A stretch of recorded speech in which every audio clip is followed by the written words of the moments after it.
अगर आप एक सीरियस स्टूडेंट हैं और अपने स्टडी और टाइम टेबल को मैनेज करना चाहते हैं, ये वीडियो मोस्ट इंपोर्टेंट है आपके लिए।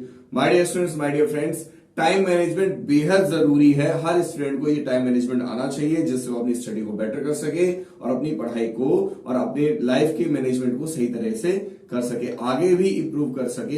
ये सारी चीजें आज हम डिस्कस करेंगे। Let's start my dear students.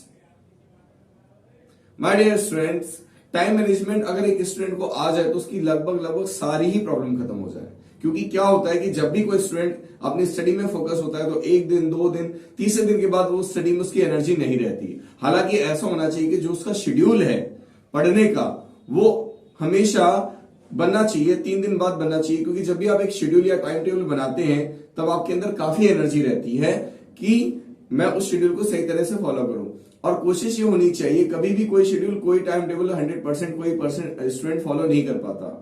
Even मैंने भी कोशिश की, मैं नहीं कर पाया। आप भी कोशिश करेंगे, पॉसिबली कर लेंगे तो बहुत अच्छी बात है। 90% अगर आप फॉलो कर पाते हैं अपने टाइम शेड्यूल को तो ही ये समझ लेना कि आपने काफी अच्छा काम किया है।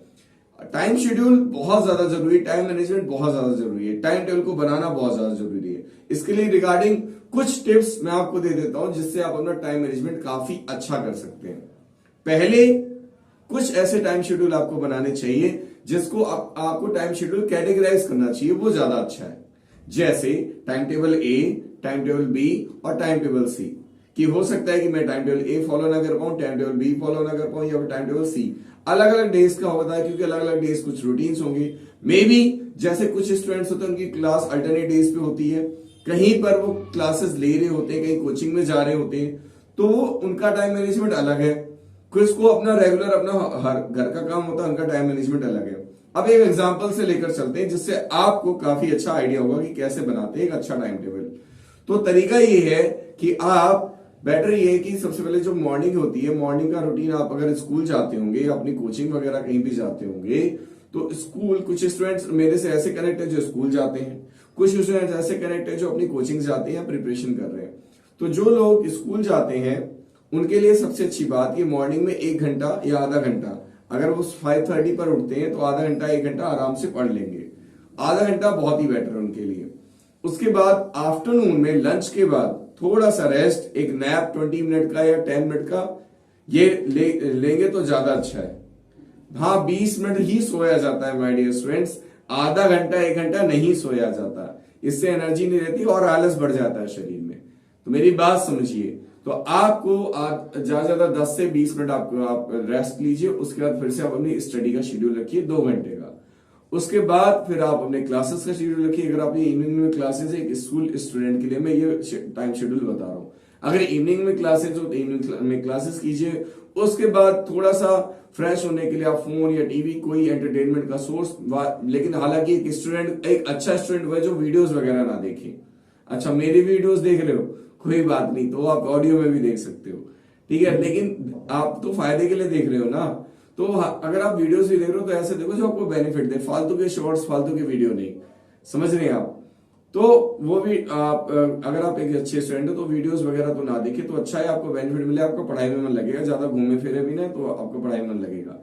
और उसके बाद कोई भी एक एंटरटेनमेंट का सोर्स ढूंढ लीजिए। आपका शाम को 7 बजे या फिर 6 बजे के करीब कोई एंटरटेनमेंट का सोर्स ढूंढ लीजिए जिससे आपका माइंड फ्रेश हो। इसके बाद अगर आप सीनियर क्लासेस में हैं तो आपको लगभग 3 घंटे का एक शेड्यूल देना चाहिए, 3 घंटे का चंक देना चाहिए, 7 PM to 10 PM।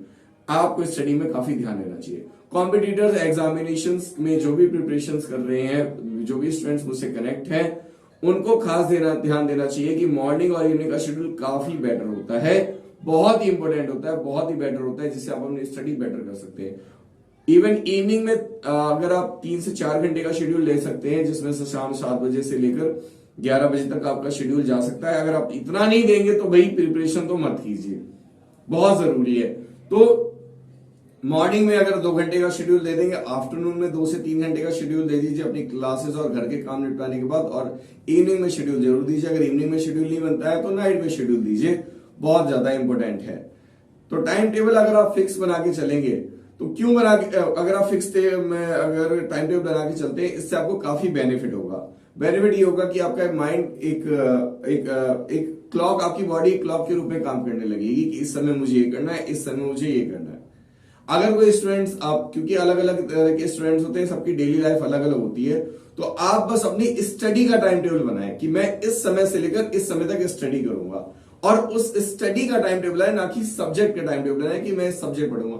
सब्जेक्ट भूल जाओ, सीधी सी बात है। आपके पास पढ़ने का 2 घंटे समय है, आप कुछ भी पढ़ो, वो डिपेंड करता है आपका मूड कैसा है, डिपेंड वो करता है। माय डियर स्टूडेंट्स, अगर आप अपनी कोचिंग का वर्क, स्कूल का वर्क कुछ भी करते हैं तो वो स्टडी नहीं कहलाती। स्टडी वो कहलाती है जो आप खुद से पढ़ते हैं, खुद से कवर करते हैं, वो स्टडी कहलाती है माय डियर स्टूडेंट्स।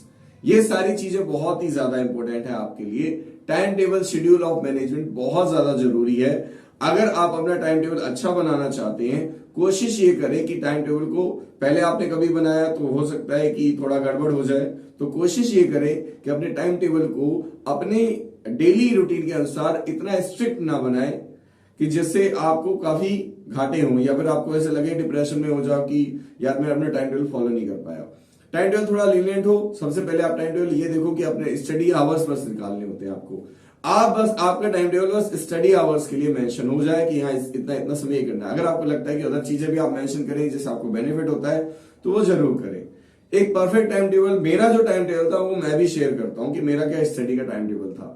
जब मैं स्कूल में था तब मेरा स्टडी का टाइम टेबल मॉर्निंग में 1 घंटे था, शाम को 3 घंटे था, शाम 7 बजे से लेकर 10 बजे तक का। और बाकी जो टाइम टेबल होता था, बाकी दिन में होता था क्योंकि हमारी क्लासेस ट्यूशन वगैरह होती थे, तो मैं इतना मतलब दिन में इतना नहीं कर पाता था, और इवन टीवी वगैरह भी देखता था मैं। और शाम में नहीं देखता, शाम में अपना बाहर बैठकर, अपने मेरे रूम था तो रूम के बाहर एक बरामदा था, वहां पर बैठकर अपना पढ़ता था बढ़िया से। तो ये टाइम मेरा रहा। जब मैं 12th क्लास में आया तो वो शेड्यूल और ज्यादा बेहतर हो गया। स्कूल से हमें जब गैप मिला कि 1 महीने हमें घर पे ही बोला गया कि आप प्रिपरेशन कर सकते हैं, तब मैं मॉर्निंग में सुबह 5 बजे बैठता था और 10 बजे सुबह अपनी पढ़ाई छोड़ता था। 5 से 10 यानी लगभग 4 से 5 घंटे मेरा शेड्यूल हो जाता था। उसके बाद आफ्टरनून में मेरी स्लीप होती थी अच्छी खासी, और उसके बाद इवनिंग में फिर से पढ़ता था, और नाइट हो सकता था कभी कभी रात 10 या 12 भी बज जाते थे। तो मेहनत की बात है। When I was preparing for national defence academy, जब मैंने नेशनल डिफेंस एकेडमी की तैयारी की, तब मैं सुबह 6 बजे बैठता था और दोपहर 12 बजे उठता था। मुझे मैथ फिनिश करनी होती थी ऑन द टाइम, क्योंकि 11th और 12th की मैथ की दोनों एग्जामिनेशन आते, तो मुझे 11th और 12th 6 महीने में फिनिश करनी थी मैथ। तो वो काफी हेक्टिक शेड्यूल था मेरे लिए। मैंने इवन 10 से 11 घंटे भी उस समय स्टडी में दिए थे। It was the time of 2015, तो मैं उस समय की बात बता रहा हूं। तो डिपेंड करता है कि टाइम टेबल क्या होता है। टाइम टेबल आपकी जरूरत के अनुसार होता है। अगर आप वो चीज डेली फॉलो कर लेते हैं वो बहुत ही ज्यादा बेटर है। हफ्ते के 5 दिन करते हैं बहुत ही अच्छा है, 5 दिन भी अच्छे हैं। इवन अगर आप टाइम टेबल को 80% भी फॉलो करो तब भी अच्छी बात है। तो टाइम टेबल अपनी नीड के अनुसार बनाना बेहद बेहद जरूरी है। अगर आप ऐसा कर पाते हैं तो आपको सच में काफी बेनिफिट होने वाला है। बाकी अगर और कोई प्रॉब्लम हो तो आप मुझे कमेंट पर जरूर लिखें, मैं आपका नाम भी बताऊंगा और आपकी प्रॉब्लम का सॉल्यूशन भी बताऊंगा। So stay await my student, just focus on your study. अगर कोई प्रॉब्लम है तो आप मुझे कॉल भी कर सकते हैं, मैं सारी डिटेल्स आपको डिस्क्रिप्शन में दे दूंगा। Thank you very much.